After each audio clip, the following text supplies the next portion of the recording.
Hello, you two. I'm glad you got my letter. Durin's awake and waiting on the bench over there. I'm here if you need help. Just give me a shout. Don't worry about us. We'll be fine.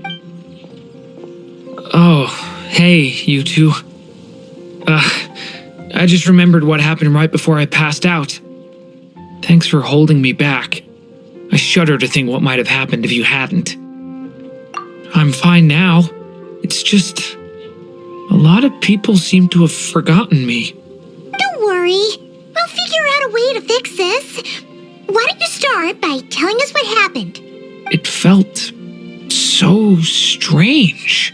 After I realized no one recognized me anymore, I suddenly felt like I'd completely lost contact with my body. Abyssal power lies sealed within this body I inhabit. So when I lost my connection to it, I lost control of that power too. It wasn't until I heard everyone calling my name that I was able to reconnect with my body. You lost contact with your body? Does that mean there's something wrong with it? Sounds like we need Albedo more than ever. I don't think the problem lies in Albedo's alchemy. Huh. But then, why are people forgetting you? Guess that's what we need to figure out. That means we need Alice for sure. But it's been ages and she still hasn't been in contact. Now would be a really good time for a hint. How could the story's budding branches even hope to reach beyond the towering walls? Leaving the castle, the witch went off in search of the tallest, grandest tree in the whole world. High up in the canopy of that tree, she sought a resting place, a refuge where the little sapling might take root. Go to that place, for it was there that the sapling felt its first breath of wind. Huh? Was that another clue? Leaving the castle. It just occurred to me. If this story is all about my own experiences, then wouldn't what happened after I left Simulanka be part of it too? But how could she possibly know exactly what would happen? And even if she did, how could we know when the story was complete? Yeah. Since we can't reach Alice right now, we'll just have to get to the bottom of this ourselves. But first, we gotta figure out where this riddle wants us to go. The tallest, grandest tree in the whole wide world. Huh. The only place that ever gave me that feeling was the one I ended up in right after leaving Simulanka. They had great coffee there too, and so many books you'd never run out of things to read. Think about it. Our search in Mondstadt began in a library, right? Well, Sumeru City's got one of those too, and it's absolutely huge. What do you say? Huh. That does kind of make sense. And it's not like Paimon's got a better idea. All right, let's just give Jean and the others a heads up first. Well, it sounds like you've got a plan, so I won't interfere. All I ask is that you stay safe. Albedo won't be back for some time, and until he is, we can't know for sure how dangerous Durin might be in his current state. I'm so sorry about what happened before. Believe me, I'm not blaming you, and neither is anyone else here. If anything, it's the opposite. We're all just worried about you. Worried? About me? Come with me. I want to show you something. As soon as they heard you were awake, they all hurried over to see how you were doing. You all came to see me? A little birdie told me you're working on finishing a storybook. So maybe all those people losing their memories is just a plot twist waiting to be resolved. Miss Lisa, you always seem to know how to put my mind at ease. Please, everyone, don't worry about me. When I get back, I'll find a way to complete my mother's story, and the one we started, too.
library hunt in Mondstadt, it's not as if Paimon was expecting this to be easy.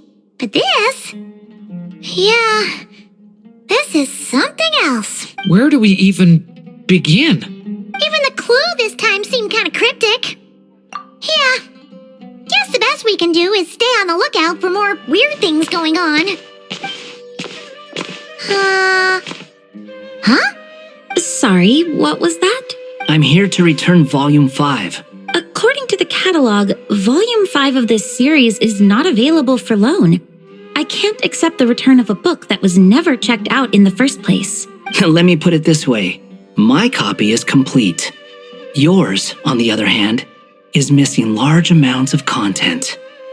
So you should swap it for mine instead. Sir, you have to understand. Managing a library is a serious business, and we have protocols in place for this kind of thing. I can't just replace an important volume in our collection based on nothing more than your word. Hey! Look what the Wandering Tom dragged in! Oh, it's you. And, what is it you're doing here? I'm a traveling scholar, as you know. Isn't a library the most natural place for me to be? Well, the last time we saw you was all the way in Nodcry. Paimon just didn't expect to suddenly see you in Sumeru, that's all. There were some things I needed to come back and take care of. Some documents had gone missing, so I tracked them down, restored them to their original condition. And now, I'm here to return them. And considering what I'm planning to do next, it feels like a weight off my shoulders. What's going on with you, huh?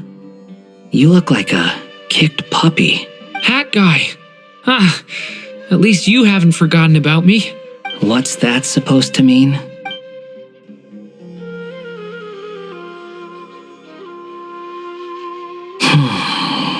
So it's been getting worse. Sounds like you know something we don't. After he left Simulanka, he spent some time traveling Sumeru with me. I was working on several texts at the time, and I stumbled upon something strange. Anytime Durin of Simulanka was mentioned, before long, the record would disappear, which means all the remaining records on Durin are about the evil dragon that fell on Dragonspine. How did you even discover that? If I remember correctly, Hat Guy loved the time he spent in Simulanka so much that he started writing a travel log. That's besides the point. The fact is, you're not affected by the ley lines of this world. I'm sure you can grasp the implications of what that means. His case is different from mine. It's more like the world itself refuses to accept his existence. It started with a few written records, but now it sounds like it's spread to people who never met him or didn't know him well. At this rate, the whole world might forget him altogether. The whole world? But that includes all my friends in Mondstadt, and even Hat Guy, too. So that's what you've been worried about all this time? Why didn't you just tell me? There are more important questions right now, like figuring out how to fix this. That mage clearly cared a lot about her child. She left that book behind for a reason. If you want answers, isn't that the place to find them? You think that didn't occur to us already? Problem is, we need to find the memory that unlocks the next chapter first. Mind if I take a look? I just want to know what secrets this book is hiding. Besides, I've run into a bit of red tape, so I've got time. Of course. Be my guest. So,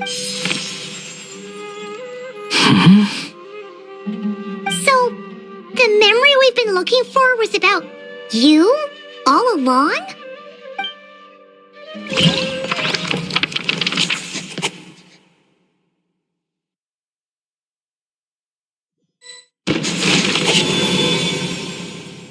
The little dragon became companions with a stray cat with dark blue fur.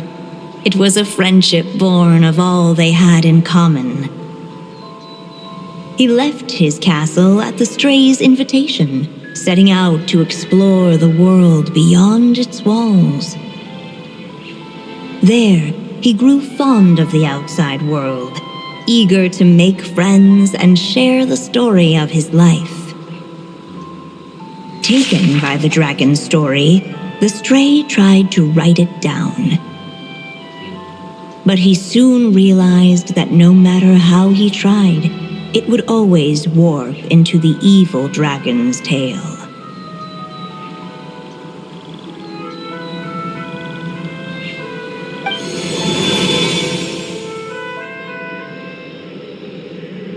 So, this is the world where this chapter takes place? Looks like we're at the top of some kind of gigantic tree. This one must be about what happened to me when I first arrived in Tevat. No wonder the memory that unlocked it was about Hat Guy. Most of my memories from that period were. Hold on. Anyone want to explain how I ended up looking like this? Maybe you've become a character in the story too.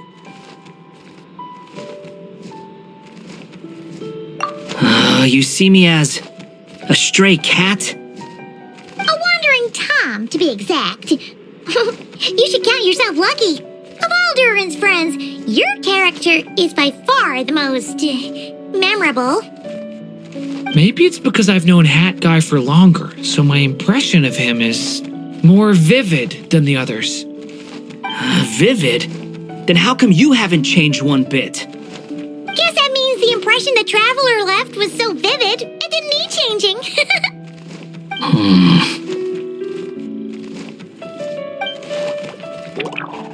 Hello, everyone! Ready for today's adventure? It's the storybook, Durin.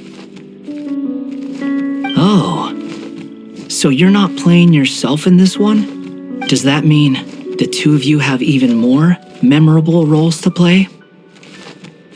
Where are we going today, kitty cat? Whatever. Just follow me. Same as always. Okie dokie! Can we chat along the way? If you have something to say, just say it. Was that seriously how the two of you communicated when you first got here? Yep. Anyway, how do we get ourselves out of here? Usually, the narrator gives hints to help us figure out what to do. Speaking of which, about time we got some of those, don't you think? The story's vines had woven themselves together into a giant tree, the boughs of which a little storyless dragon now paced. Homeless among its leaves, he had to find a way to leave this place and set off in search of a home of his own. If he stayed, the world would erase him from its memory altogether. To leave this place. But where am I supposed to go? The little dragon felt completely lost.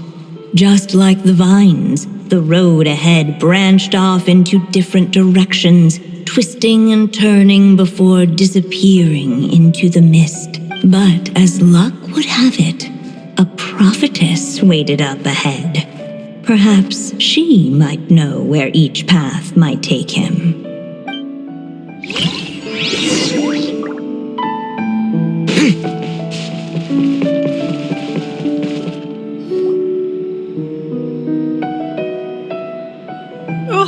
You must be the little lost dragon. It's true. My friends and I are lost. This meeting was no accident.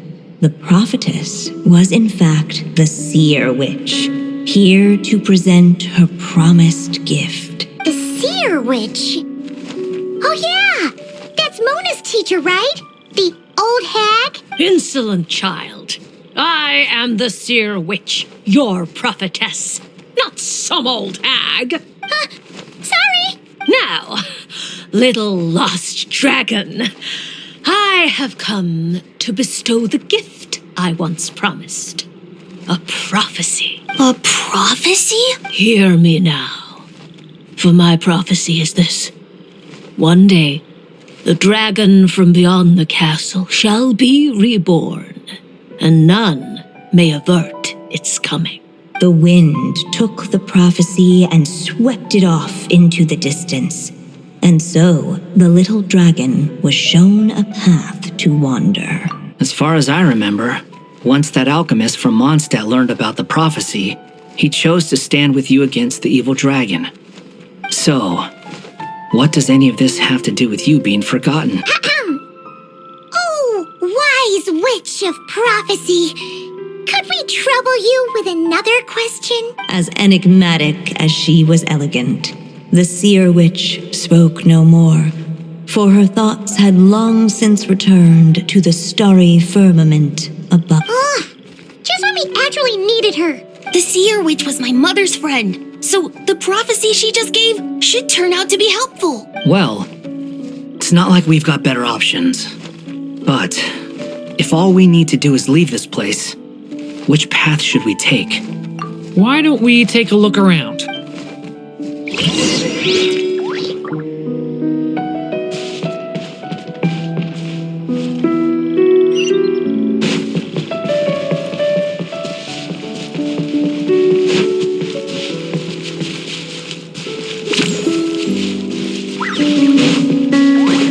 The wind kept blowing, but the little dragon had not yet resolved to follow it.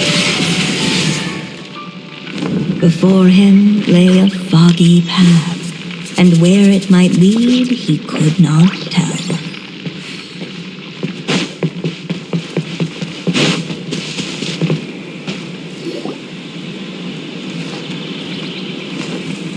If we go this way, we'll be heading back to Mondstadt, just like we planned. Out of all the options so far, this seems like the safest, right? At least we know what happens next. He helps stop the evil dragon from returning, gets a new body, makes a whole bunch of friends who all just forget about him. But you didn't forget, Hat Guy. I'm just saying, choosing this path wouldn't solve the main problem. You'd still end up being forgotten. Huh. I'm not against choosing this path. I just wonder what secrets it might be hiding. Let me think about it.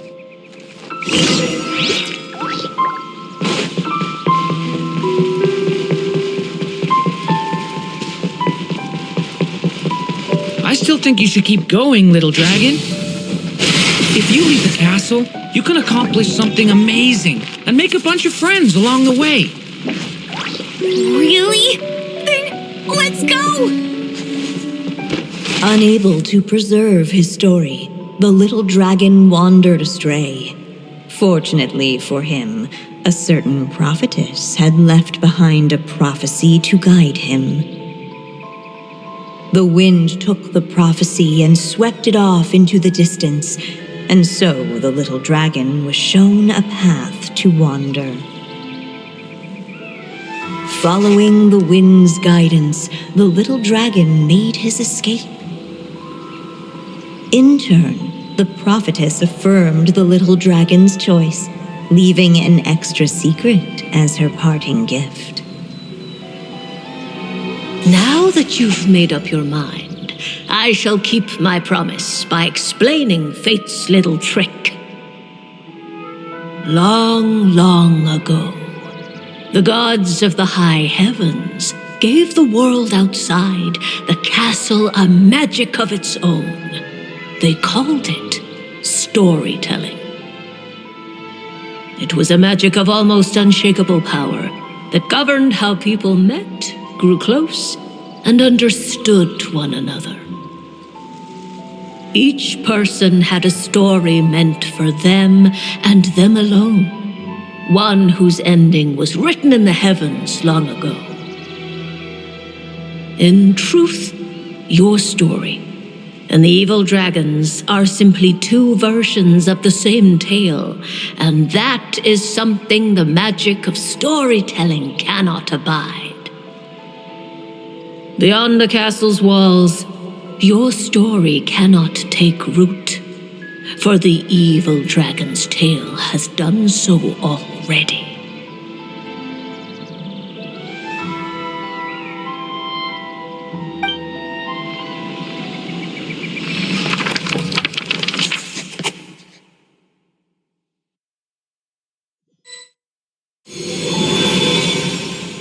So, that was the secret?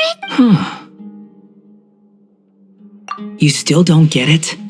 Simulanka Durin and Tavat Durin share a special kind of connection. Their fates are mirror images of one another. While they were in two separate worlds, there may have been some mutual influence, but their fates were independent. But when Similanka Durin came to Tavat, a version of his fate already existed there. So, how can two fates exist at the same time? The answer is, they can't. The rules of this world don't allow it. You can't return a book you never checked out in the first place. So, what's Durin supposed to do? Those mages seem to have come up with quite the ingenious solution.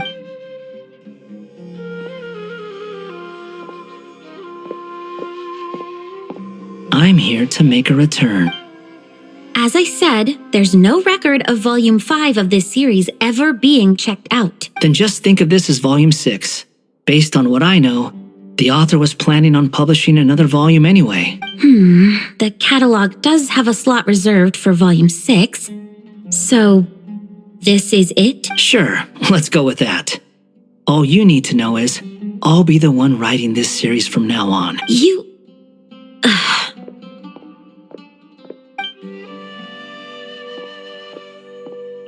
What are you up to this time? Remember the red tape I mentioned before? Well, I just took care of it. Now, I guess you'll be off to see your alchemist friend? It should be pretty obvious by now. He has the answers you're looking for. Well, we do have a whole bunch of things to confirm with Albedo, that's for sure. But didn't Jean say he'd be gone for quite a while? I'll join you. Just let me know when it's time to go. Hat guy? Don't sound so surprised. I'm part of this story too, aren't I? I'm just playing my role. Well, yeah. But it's not that. I just feel like you want to help, but something's holding you back. When I first realized you were being forgotten by the world, I thought it might be because you spent too much time with me. I even thought cutting our ties might be the only way to fix it. Why would you think that? It doesn't matter now. Judging from the answer this book has given us, I was probably overthinking it. Just as well. With the ley lines rejecting him like this, the people who still remember him are his only remaining connection to this place. If that last fragile tie was broken, who can say what devastation his unbound body might unleash? And to think I'm one of the people keeping you here, instrumental in helping change your fate. Can't say I saw it coming. Well, if it's good enough for Hat Guy, it's good enough for me. After all, he is about as odd as humans get. Excuse me? With some people, even if you try asking a simple question, they'll always give you a complicated answer. And the more you ask, the more complicated it gets. Truth is, Hat Guy's just that kind of guy. Whatever. All I needed was a yes or no, so we can quit it with all the back and forth.